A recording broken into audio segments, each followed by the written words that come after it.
Olá pessoal, Shalom, graça e paz a todos. Estou aqui para fazer mais um vídeo. Antes de eu dar continuidade, eu convido você, se inscreva, deixe aí seu like, seus comentários, compartilhe este vídeo. Hoje eu quero estar aqui trazendo algumas considerações, respectivamente, sobre o processo das traduções bíblicas. Pelo seguinte motivo, eu tenho visto e observado que nos últimos tempos agora, tem se levantado muitas críticas referente às traduções bíblicas cristãs. E eu quero dizer aqui que eu tenho visto que muitas pessoas, no caso, têm elaborado conteúdos e colocado à disposição na plataforma do YouTube e também em outras redes sociais, como mesmo o Facebook, o Instagram, e tem dito que as traduções bíblicas estão erradas, foi feito de qualquer forma. Só que nesta ocasião aqui, eu quero estar tecendo, levantando uma crítica aos críticos da Bíblia. Eu quero usar como base aqui, no caso, nesta ocasião, o texto hebraico, né? O texto do Antigo Testamento. Até pelo fato que vamos dizer assim, a área que eu mais atuo. E o que acontece? Recentemente eu observei uma determinada pessoa, onde ele fez um questionamento, dizendo que o texto de Isaías capítulo 9, versículo ali 5, versículo 6, estava errado. E ele levantou ali e fez os apontamentos dele. E assim sucessivamente, né? Tenho visto também outras pessoas aí, como que fazem parte de outros grupos religiosos, também fazendo apontamentos, dizendo a tradução A, a tradução B está errada. Só que daí o que acontece? Quando eu disse que eu quero fazer uma crítica aos críticos, é pelo seguinte motivo. Muitas pessoas têm dito que as traduções bíblicas estão erradas, mas os mesmos nem sequer têm um conhecimento básico, muitas vezes, das línguas originais. Então aqui nós já temos um problema referente, no caso, à aplicação dessas pessoas. É errado nós levantarmos muitas vezes uma crítica construtiva contra uma tradução bíblica? Não. Nós devemos de avaliar as traduções bíblicas cristãs? Sim. Não somente as cristãs, outras também, né? Mas o problema está, nesta ocasião aqui, que eu quero focar realmente, é que muitas pessoas têm dito a tradução A, a tradução B está errada. Só que para essas pessoas poder fazer uma avaliação, no caso, nessas traduções, eles têm que ter pelo menos dois pontos elementares e essenciais para eles poderem fazer uma avaliação. Eles têm que ter primeiramente um conhecimento básico, pelo menos, né, básico intermediário, da língua portuguesa. Eles têm que conhecer o que são as classificações gramaticais, como artigo, substantivo, adjetivo, a interjeição e por aí vai. E tem que ter também um conhecimento aí, pelo menos um conhecimento intermediário da língua hebraica, para que eles possam, de forma coerente e sensata, fazer essa avaliação, de modo sensato, de modo coerente, essa crítica construtiva que venha trazer, no caso, um benefício melhor e maior para o entendimento das pessoas. E não simplesmente dizer que está errado, taxar simplesmente uma tradução equivocada, que não presta, mas muitas vezes o mesmo nem sabe fazer uma avaliação dentro daquilo que é necessário. Então, não vale simplesmente você dizer que está errado. Você tem que dizer por que é que você está dizendo que aquela tradução está errada. E se aquilo que você está dizendo que é errado, ele é errado simplesmente dentro daquilo que você entende, ou ele é errado de forma completa? Porque existe muitas vezes aquela ideia que muitas pessoas dizem assim, esta tradução aqui está errada. Mas muitas vezes está errada no ponto de vista dela. Porque ela tem por costume, simplesmente, como eu digo, olhar e observar simplesmente somente um lado da moeda. Quando nós vamos fazer uma avaliação crítica referente a uma tradução bíblica, nós devemos de olhar por todos os ângulos, devemos olhar os dois lados da moeda. Muitas vezes, ainda que nós não concordemos com uma tradução, mas muitas vezes não quer dizer que aquela tradução está errada. Existe uma possibilidade, no caso, que se permite muitas vezes traduzir um texto, mas muitas vezes nós não concordamos. Isso não significa que esteja errado. Muitas vezes no nosso ponto de vista está errado, mas no ponto de vista de outros não está errado. Então nós devemos de parar e olhar essas questões. É fácil eu chegar e dizer que uma tradução está errada, uma tradução que muitas vezes a comitiva de tradutores ali, feita por peritos e especialistas, se debruçou e estudou, ficou dias ali, meses observando, para colocar ali, muitas vezes fazer alguns reajustes e colocar ali, muitas vezes, uma melhor tradução para os leitores. Aí simplesmente vem alguém que não tem muitas vezes nem sequer o conhecimento básico da língua portuguesa, não conhece muitas vezes nada de hebraico, e ele vem dizer a tradução está errada. Mas está errada por quê? Porque você acha? Porque te falaram que é isso? Porque o teu pastor, porque o teu padre, porque o teu líder religioso falou que está errado, então você diz que está errado. É simplesmente isso, muitas vezes, as críticas que eu tenho visto e observado. Então, essa crítica aqui minha, especificamente, é para os críticos da Bíblia, das traduções bíblicas. Se você quer fazer uma avaliação crítica, se você quer ali tecer um comentário construtivo, trazendo algumas considerações, traga do ponto de vista para algo melhor, para uma melhoria, e não simplesmente para dizer que está errado. Então, esses dois pontos, pelo menos, toda pessoa que vai fazer uma observação, ele tem que ter. Como eu disse, estou tratando aqui nesta ocasião especificamente o Antigo Testamento. Você tem que ter no mínimo, um conhecimento da língua hebraica que seja o suficiente para você fazer observações ali necessárias, observações técnicas necessárias, e também um conhecimento da língua portuguesa. Senão vai ficar vago, porque você precisa entender, muitas vezes, uma tradução bíblica, para quem é que ela foi dirigida. Existe muitas vezes uma tradução bíblica que ela foi feita do ponto de vista hiperliteral, mas muitas vezes o objetivo e o alvo dela muitas vezes é endereçado a acadêmicos e não a pessoas leigas. Já outras traduções, como uma tradução de equivalência dinâmica, como uma tradução de paráfrase, muitas vezes é feito já para um grupo de pessoas mais leigas, para que fique mais fácil o entendimento da compreensão deles. É claro, desde que essa tradução não tire por completo o sabor daquilo que o texto hebraico quer transmitir. Então, essas questões devem ser observadas para que não seja feito um julgamento precipitado, e esse julgamento precipitado acaba muitas vezes induzindo pessoas leigas ao erro. Então, as coisas não são tão simples. Essas questões devem de ser observadas e tratadas com atenção, com coerência, com sensatez, para que não venha a ocorrer, no caso, uma aplicação de uma ideia equivocada, errônea. Então, esses detalhes nós devemos de parar, avaliar, ver se de fato é conveniente ou não nós fazermos esse processo. Uma outra questão também que eu quero aqui salientar nesta ocasião é o seguinte, um outro ponto que nós devemos de observar. Muitas vezes também nós devemos de analisar uma tradução bíblica, não simplesmente do ponto de vista da língua hebraica. Porque o que acontece? Existem traduções do Antigo Testamento, por exemplo, traduções bíblicas, que elas trazem muitas vezes na tradução para português um texto mesclado. Muitas vezes algumas partes extraídas do texto hebraico, outras vezes partes extraídas dos textos de Qumran, os manuscritos do Mar Morto, outras vezes, muitas vezes, boa parte delas são baseadas muitas vezes no texto da Septuaginta. Então nós devemos também de olhar por este ângulo.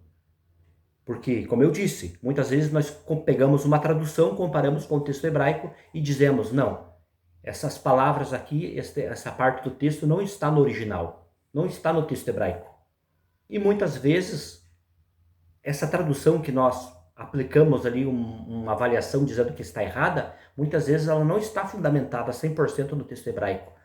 Muitas vezes, justamente aquela parte que nós aplicamos ali uma avaliação crítica, ela está fundamentada no texto grego da Septuaginta, ou muitas vezes em outras testemunhas textuais, como eu acabei de mencionar, os manuscritos de Qumran, do Mar Morto, muitas vezes na Vulgata Latina, muitas vezes até no texto siríaco.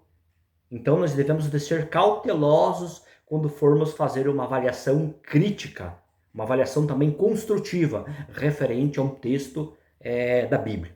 Não basta simplesmente nós chegarmos e dizermos está errado. Nós devemos de olhar por vários ângulos. Agora, recentemente, eu vi também um jovem fazendo ali uma aplicação de uma avaliação no texto bíblico de Isaías capítulo 40, versículo 3. Fez uma comparação, no caso, com o texto hebraico e disse simplesmente que estava errado. Mas nós devemos de ver que, por exemplo, como no texto de Isaías, já o texto hebraico massorético, ele discorda, no caso, do texto grego da Septuaginta. Então, existe uma divergência do texto grego da Septuaginta com o texto hebraico massorético. Em muitas passagens, inúmeras passagens, eles discordam entre si. Por isso que se uma tradução bíblica ela tem como fundamentação o texto grego da Septuaginta e nós vamos querer fazer uma avaliação a partir do texto hebraico massorético, simplesmente vai acabar colidindo, porque uma coisa não vai condizer com a outra. Então, essas questões devem ser relevantes, além de, como eu mencionei de antemão, além de nós termos um conhecimento que devemos ter do português, da língua portuguesa, para nós sabermos como se dá o processo de tradução do texto de origem ao texto-alvo, no caso, nós devemos, no caso, saber como que se dá para nós poder equilibrar. Além disso, também deve-se ter um bom conhecimento do vocabulário do hebraico. Por quê? Porque para nós sabermos aplicar também no processo de tradução qual é a melhor palavra que se encaixa em harmonia com o contexto, né? Porque quando nós pegamos uma palavra no texto hebraico e vamos no dicionário, ali muitas vezes até é uma palavra polissêmica, muitas vezes com muitos significados. Então, dentre esses vários significados, nós temos que ver qual é a melhor palavra que vai se encaixar, que vai se encaixar, no caso, perfeitamente e vai se harmonizar com o contexto. Então, vocês observem que são vários pormenores que eu já mencionei aqui, né? Um conhecimento básico, um conhecimento de português, você tem que ter o conhecimento da língua hebraica. Também se faz necessário, se quiser alavancar mais adiante, um conhecimento do grego.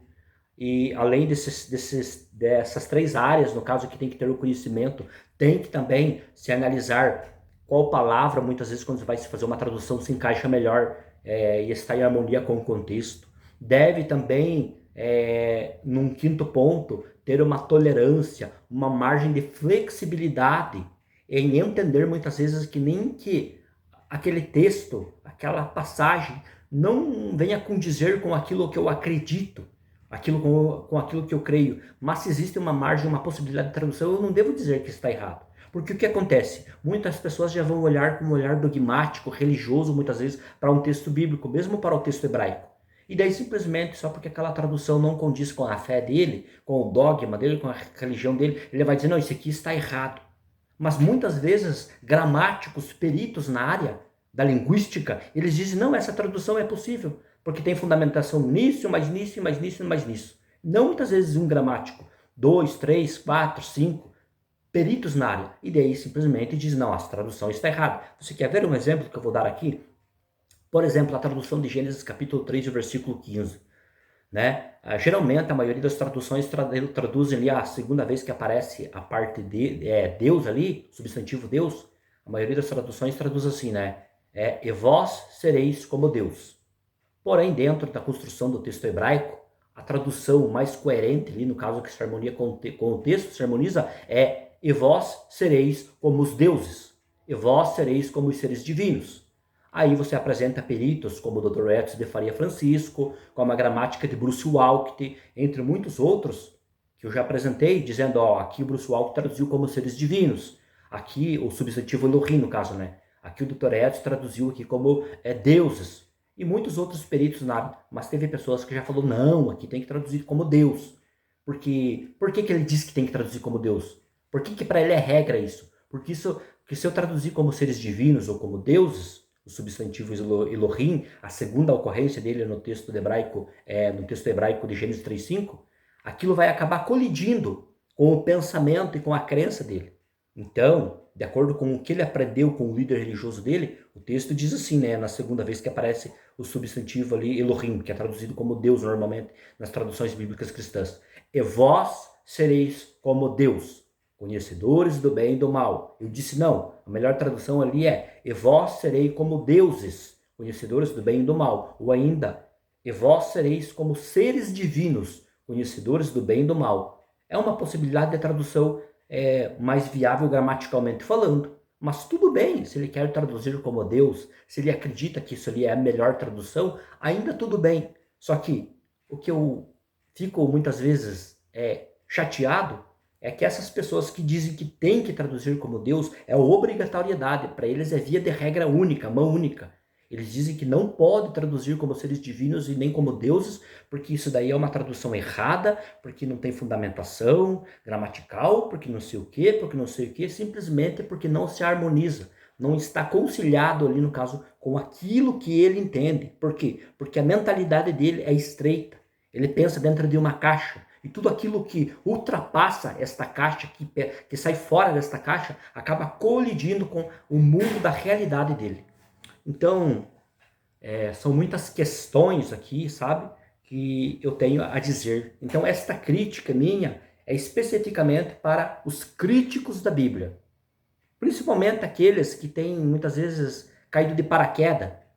Não tem conhecimento de língua portuguesa, não tem conhecimento nada de grego, não conhece a língua hebraica, não sabe como se dá um processo de tradução, não sabe nada. Simplesmente ele vem no canal dele, tem vários seguidores e diz: essa tradução está errada. Mas a partir do quê? Com base no quê? Que análise que ele fez? Entende? Então essas questões que devem ser observadas, porque essas questões são todas de suma importância e de grande relevância para nós, no caso, dizermos se uma tradução está errada. Mas está errada em que ponto? Em que circunstância? Está errada somente para mim? Está errada num todo? Ou está errada porque o meu líder disse que não concorda com isso? Então são essas questões que eu quero aqui compartilhar com vocês.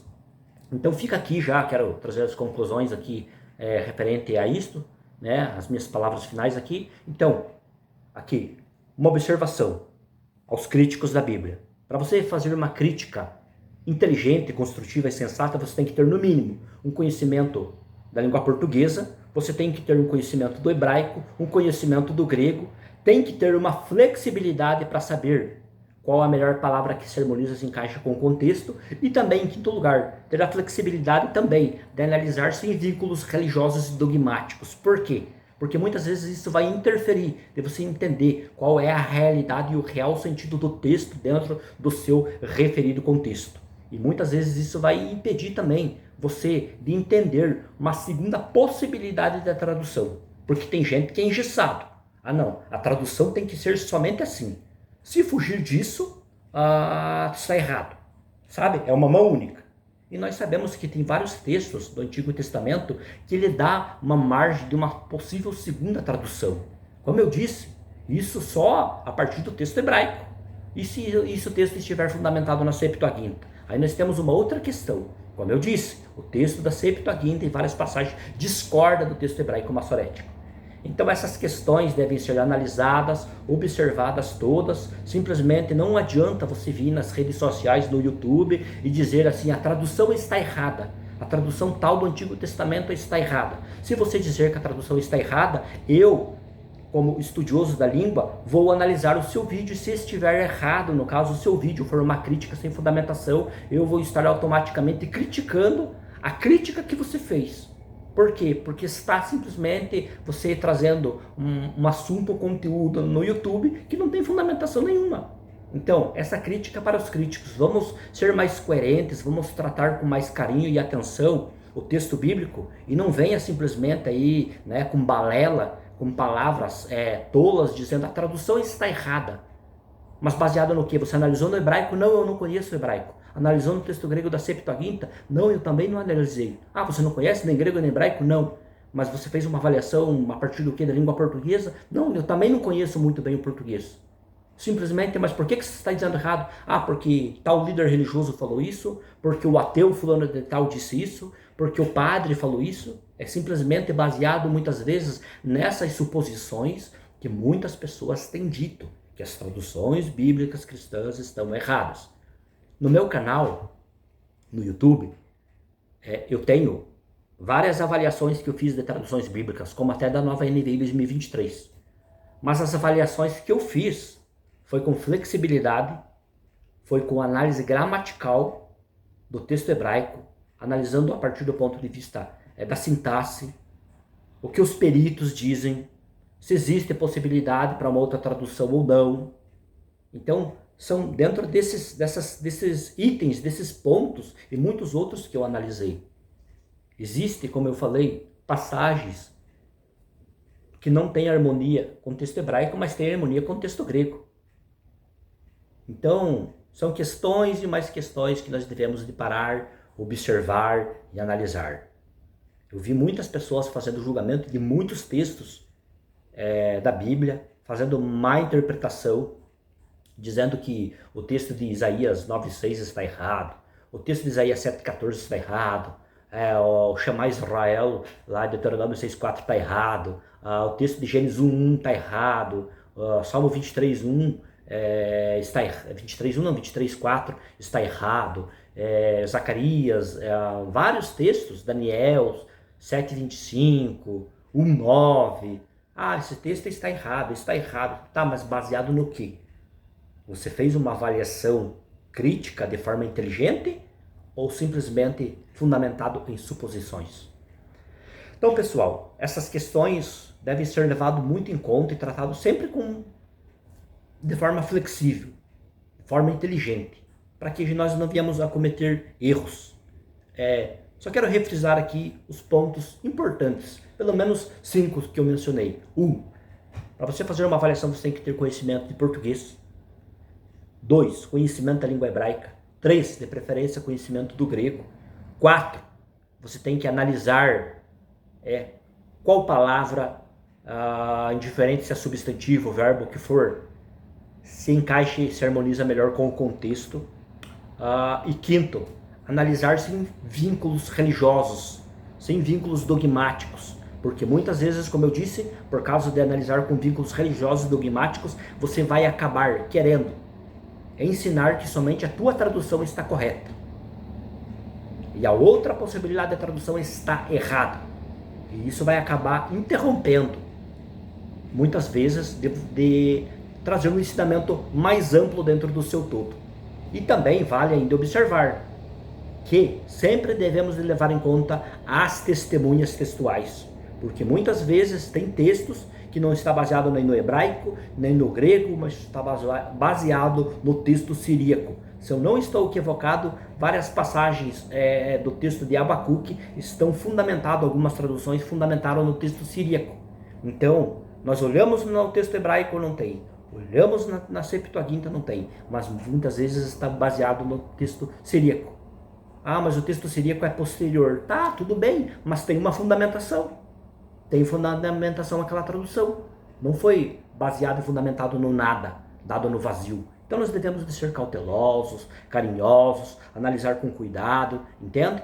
Essa crítica aqui é para os críticos da Bíblia, os aventureiros que estão dizendo que as traduções bíblicas cristãs estão errado, mas sem saber muitas vezes fazer uma avaliação técnica de forma correta, analisando a partir do texto grego, da Septuaginta, do texto hebraico massorético, analisando o que os peritos, os gramáticos dizem referente a isso, o que os lexicógrafos dizem a respeito disso, o que a crítica textual, a reconstrução textual, o que o todo diz a respeito disso. Tudo deve ser levado em conta, para então nós chegarmos dentro de uma possibilidade de uma tradução mais coerente e sensata, no caso, né? Para que não venhamos aí cometer loucuras dizendo que tal coisa está errado, que a comitiva que traduziu não sabe traduzir, porque o cara sim que é o bichão, é o sabidão, eu sei fazer a tradução, eu sim sei fazer tal coisa. Quando começa com isso daí já complicou, lascou. Pode saber que o cara é manco, vai fazer lambança, vai fazer cagada.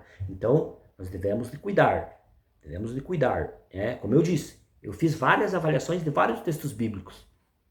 Mas, dentro daquilo que é possível.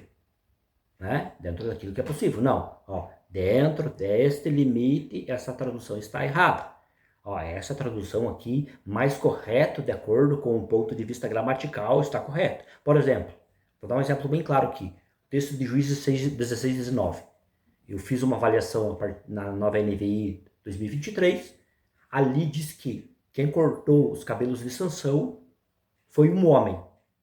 Quando se analisa no ponto de vista gramatical, a partir do texto hebraico, que é o texto base da NVI 2023, é o texto hebraico. Quando você vai analisar no texto hebraico, o texto hebraico diz que quem cortou os cabelos de Sansão foi Dalila, e não foi o homem que estava junto com ela. Veja que é divergência, entende? Então, existe uma fundamentação, a qual eu trouxe do ponto de vista gramatical pela sintaxe. Então, são essas questões que devem ser avaliadas. E não simplesmente dizer, não, está tudo errado, está bagunçado, mas o cara nem sequer mesmo tem conhecimento da língua hebraica. Aí fica complicado fazer esse tipo de julgamento, sabe? Então, pessoal, o que eu queria compartilhar com vocês nessa ocasião era isso aí, trazendo só essas observações aqui, né? Conhecimento da língua portuguesa, conhecimento do hebraico, conhecimento do texto grego para fazer a avaliação da Septuaginta, fazer uma avaliação sem vínculos religiosos e dogmáticos e ser também flexível a uma segunda possibilidade de tradução. Então, basicamente, a modo grosso seria esses 5 pontos aqui. Dentro desses 5 pontos tem os subtópicos, no caso, que poderíamos aqui conversar, né, sobre testemunhas textuais, sobre análise da crítica textual, reconstrução textual, entre muitos outros fatores. Então, nesta ocasião, pessoal, era isso. Deus abençoe as vossas vidas e até um próximo vídeo.